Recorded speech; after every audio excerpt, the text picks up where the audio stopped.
Selamat malam Pak Tengsu. Selamat malam kawan-kawan pentigrafis. Perjumpaan yang luar biasa Pak Tengsu. Itu mau bertanya sedikit begini. Di beberapa bagian buku saya pernah membaca Tengsu Cahyono, di bawahnya itu penemu pentigraf. Kok ada istilah penemu pentigraf? Maksudnya seperti apa Pak Tengsu?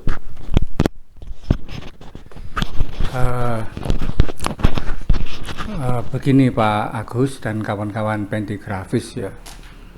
Mengapa saya dengan sadar menuliskan Tengsu Cahyono sebagai penemu pentigraf? Karena memang pentigraf itu murni saya yang menciptakan ya. Pola cerita pendek yang pendek dalam panjang 3 paragraf itu memang saya yang menciptakan ya. Ini sebetulnya bukan sesuatu yang lahir sekarang ya, tapi sudah sejak tahun 80-an pentigraf ini saya ciptakan. Itu. Setelah itu tapi sempat menghilang gitu ya? Ya, begini, karena memang pada waktu itu ya situasi teknologi komunikasi kan tidak seperti sekarang ya. Sekarang media sosial ada di mana-mana, sehingga setiap kali ada sesuatu yang baru segera dapat respon yang positif dari pembaca media sosial itu. Nah, pada waktu tahun 80-an saya gulirkan pentigraf ini seakan-akan saya tidak punya follower, sehingga saya merasa sendirian. Baru tahun 2014 ya, ketika saya di Korea ada waktu luang, saya ulik kembali pentigraf itu, lalu saya tulis, saya share ke Facebook, ke dinding saya. Banyak respon yang positif dan banyak kawan yang tertarik dan ingin menulis seperti yang sudah saya tulis itu. Jadi baru tahun 2014-an lah. Setelah pentigraf digulirkan kembali itu, komunitas yang dibentuk Pak Tengsu awal apa? Sebetulnya saya tidak membentuk komunitas khusus pentigraf ya. Jadi kali pertama pentigraf itu saya kenalkan dalam komunitas penulis Katolik Diogratias ya. Mengapa saya gulirkan di situ? Karena pada waktu itu saya hanya punya komunitas itu. Itu yang pertama. Yang kedua, saya lihat kawan-kawan di Diogratias juga tertarik ya, sehingga bagi saya ini satu media yang bagus lah untuk mendukung spirit Diogratias, yaitu mewartakan iman melalui jalan literasi itu, sehingga pentigraf bisa dipakai sebagai sarana pewartaan kabar baik. Saya kira itu. Maaf Pak Tengsu, sebelum Pak Tengsu ke Korea itu jabatan di Dewan Paroki apa? Itu saya kebetulan pada waktu itu baru dilantik oleh uskup ya, jadi ketua Dewan Pastoral Paroki. Tapi baru jalan kira-kira 6 bulan saya harus pergi ke Korea gitu. Nggak, artinya ada seperti di Korea ada kesadaran bahwa dengan menulis itu, dengan pentigraf itu adalah sebenarnya sarana pewartaan gitu. Ya, salah satu bentuk media baru ya, yang kan kalau dalam bentuk yang singkat itu kan orang akan jauh lebih mudah untuk langsung menukik pada persoalan, pada tema, pada topik. Saya lihat Pak Agus kan juga begitu. Pak Agus kan setiap hari Selasa lalu presentasi melalui kanal YouTube itu kan juga dalam tempo yang singkat. Sebetulnya mirip-mirip seperti itulah. Jadi efektivitas pewartaan pada zaman modern lah, saya kira itu. Baik. Ini Ratus Blasius juga sekaligus sebagai pentigrafis. Ada pertanyaan untuk Pak Tengsu? Baik, terima kasih Mas Agus. Sebenarnya tadi sudah terjawab sih, mungkin saya yang mengulangi saja pertanyaannya Pak Tengsu. Mengapa harus 3 paragraf? Terima kasih. Ya, mengapa harus 3 paragraf? Ya, saya dalam dunia fiksi kita mengenal ada ada novel, ada novelet, ada short story ya. Lalu short story itu pun juga ada long short story, ada short story.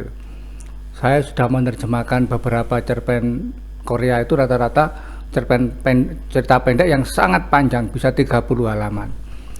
Tetapi Pentigraph ini termasuk cerita pendek yang pendek ya. Walaupun terus terang saja di dunia sastra kita mengenal macam-macam cerita pendek yang pendek itu. Hanya saya memang tidak menemukan morfologi yang jelas dari fiksi mini, dari flash fiction dan sebagainya itu.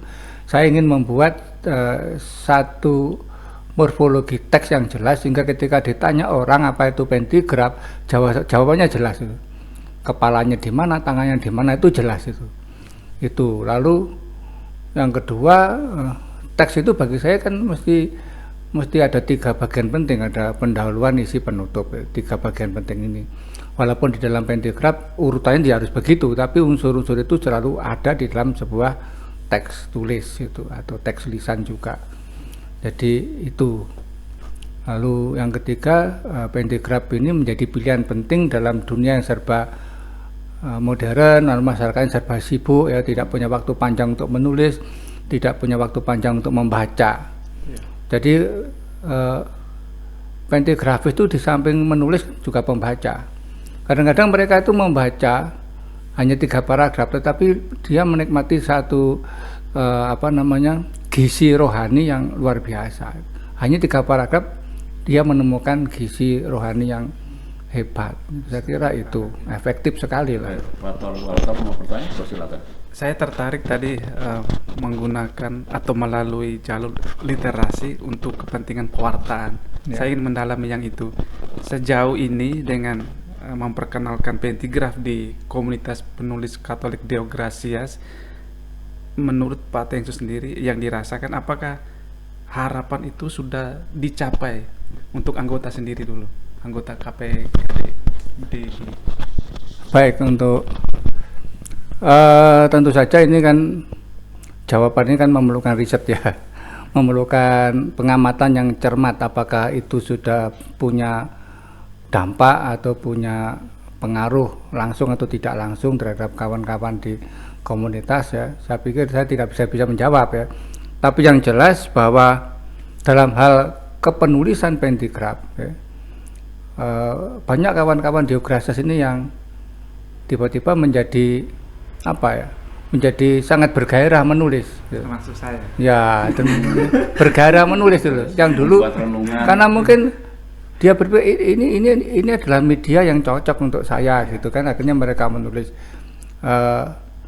Saya tidak menduga misalnya Bu Dede Supantini, Bu Wati Sumiati Halim, lalu teman-teman yang lain bisa menelurkan karya-karya yang luar biasa, padahal dia profesinya kan bukan penulis dalam arti sastrawan ya, tapi dokter, rata-rata dokter, dan itu kan luar biasa.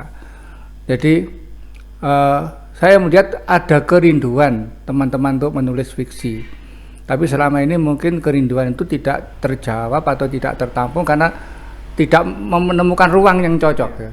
Tapi ketika ketemu dengan Pentigraph, wah ini ruang saya, ini cocok. Karena kalau mau bikin cerita panjang susah ya, 3 paragraf cukup gitu kan. Saya kira itu ya, itu dampaknya itu. Kalau gitu harapan Pak Tengsu terkait dengan peluang bersastra untuk pewartaan itu, harapan Pak Tengsu terhadap gereja seperti apa? Saya itu kadang-kadang kan berpikir ya, bagus sekali ya kalau misalnya renungan-renungan itu dibuat dalam bentuk cerita ya, sehingga orang membaca pesan-pesan itu dengan cara yang indah gitu. Nah, jadi ayat-ayat kitab suci bisa dimasukkan ke situ, tapi dengan cara yang menarik gitu, dan itu saya pikir harusnya demikian. Itu yang pertama. Yang kedua, kegiatan literasi ini hendaknya ya dilakukan oleh seluruh umat Katolik ya, lebih-lebih kaum muda. Karena kaum muda itu harapan gereja ke depan ya. Jadi Karena kalau tidak demikian maka kaum muda kita itu akan tidak menemukan jati dirinya sebagai orang Katolik gitu. Itulah ini saya pikir yang punya peran penting itu adalah peran hierarki gereja itu. Jadi hierarki gereja itu positif tapi bisa negatif ya kalau tidak menjalankan fungsinya dengan benar itu. Jadi itu saya kira gereja harus memberikan ruang bagi kawan-kawan muda untuk mengembangkan talenta masing-masing. Kata-kata talenta kan sering muncul di dalam kitab suci, tapi apakah kita betul-betul mengembangkan talenta anak-anak kita wajib bertanya itu. Jadi ini penting sehingga satu talenta jangan sampai disembunyikan tapi justru dikembangkan, apalagi 2 talenta 3 talenta, tapi ternyata nggak cukup anak itu sendiri yang mengembangkan, tapi hierarki atau gereja memberikan ruang yang pantas untuk anak-anak itu gitu. Baik, terima kasih Pak Tengsu, terima kasih kawan-kawan Pentigrafis bahwa melalui menulis kita bisa mewartakan, bisa menyampaikan pesan-pesan Injil secara lebih indah, lebih menarik, lebih diminati. Gereja dalam hal itu hierarki, pastor kepala paroki punya kewenangan yang besar untuk memfasilitasi bagaimana talenta-talenta yang dimiliki oleh kaum muda ini dikembangkan, diberi ruang sehingga akhirnya memang pewartaan bisa berkembang sesuai zamannya. Terima kasih semua, berkah dalam.